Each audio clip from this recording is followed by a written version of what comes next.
Teen film is a genre that, according to Timothy Sherry, was born around the 1930s and went through different changes over time, depending on the different contexts in which it existed.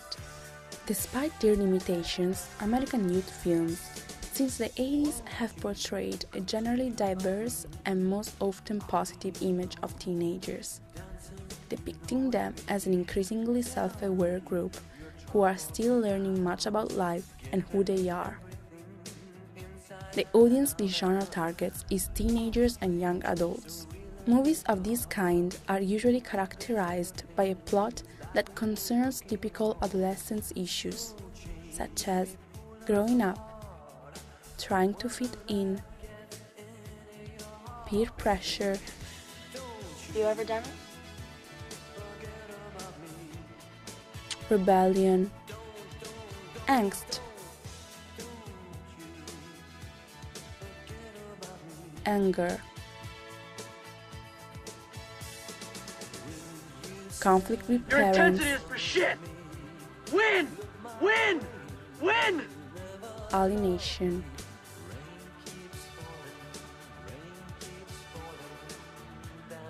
the first love,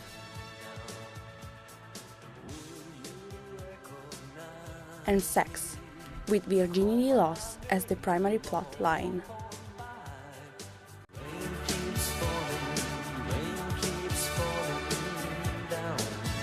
Laura Carpenter identified three different interpretations of virginity: as a stigma, as a gift, and as a part of a process. Referring to Carpenter's studies, Maura Kelly associated to those three different definitions three different scripts: the urgency script, the abstinence script, and the management script. According to Stern and Brown, the 80s is the era in which teen sexuality representation reached its peak, exploring the complications of sex as well as the disappointments, confusions, and potential dangers. This video essay will explore the different portrayals of this rite of passage in 5 teen movies produced during that decade, which fell under the teen romance subgenre category: Fast Times at Ridgemont High, Risky Business,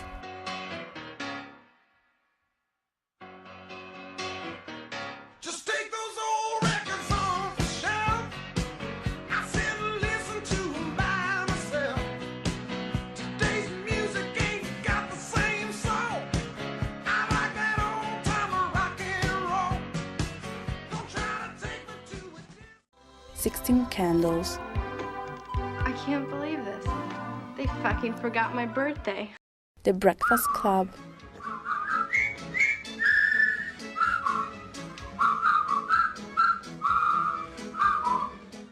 and Say Anything.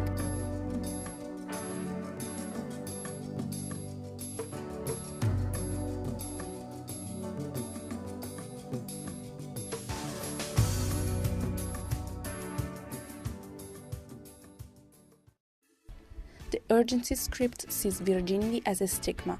Therefore, a storyline with this narrative as the dominant one will be characterized by desperate longing for virginity loss, no matter with whom. An example may be Henry Hagelin's Fast Times at Ridgemont High, produced in 1982, when movies were still characterized by an almost perfect combination of the sexual empowerment of the 70s and the abstinence campaigns of the mid-80s and beyond. In the movie, female characters not only express their sexual feelings and desires, but like their male counterparts, they experience the embarrassment of being virgin. However, in the female world, it is the sexual inexperience to become more stigmatized.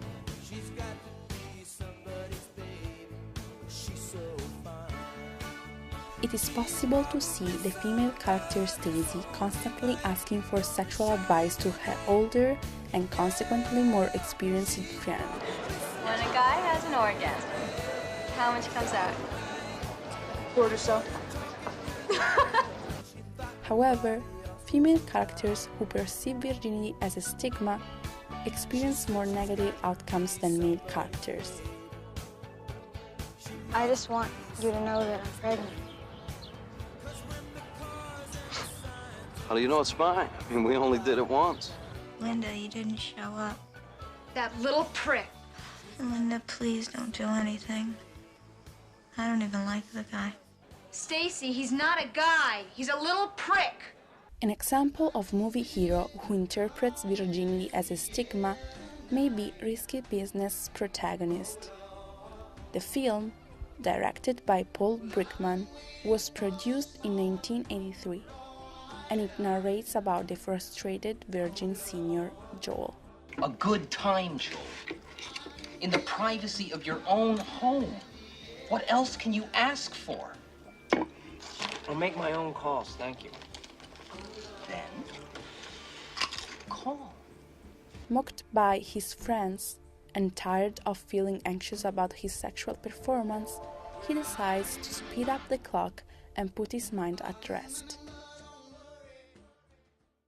The abstinence script is characterized by the idea of virginity as something that should take place at the right time and with the right person.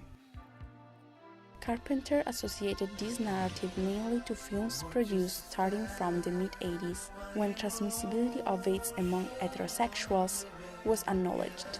An example may be John Hughes' 16 Candles, which is characterized by a more sensitive narrative, with a focus on romantic presexual relationship and teenagers' emotions. In 16 Candles, the protagonist Samantha Baker is a high school sophomore who is in love with the popular senior Jake Ryan. Towards the movie, Sam clearly expresses she is preserving her virginity for Jake. I'm sort of saving myself. It's really stupid. He doesn't even know I exist. Another example may be Hughes' masterpiece The Breakfast Club, where 5 high school students, none of whom know each other, spend an entire day in detention, which would result in a group therapy session where teens finally have their moment to express their concerns.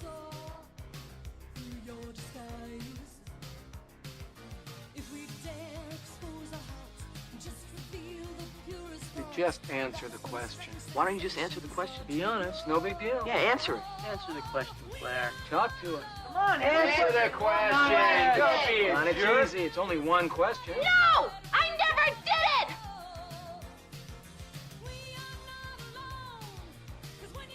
I never did it either. I would do it, though. If you love someone, it's okay. Finally, the management script recognizes virginity loss as a rite of passage, but not in absolute terms. Here, teen sexual activity seems to be represented with objectivity, as something they can discuss about.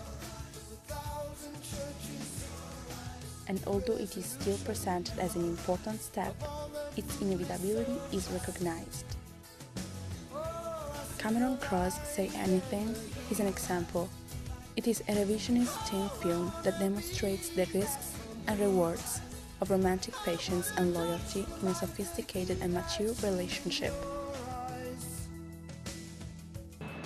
Nobody really thinks it will work, do they?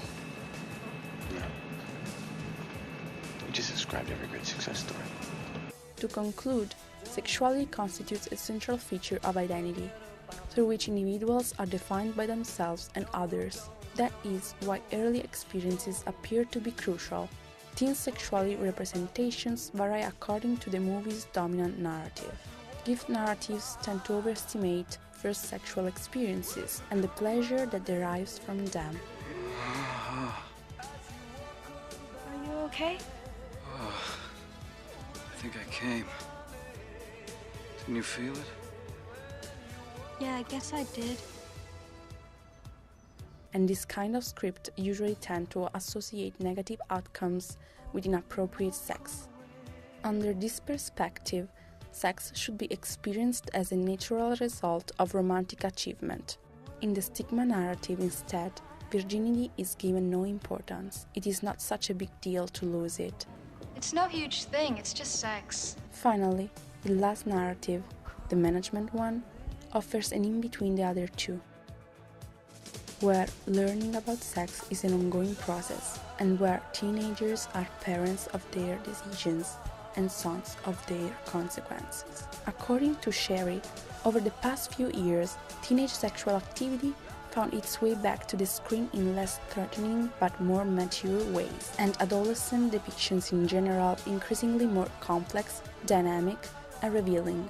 Let's hope teen genre will continue this way, celebrating all the discoveries, anxieties, opportunities, pains, wonders, and joys of what it means to be young.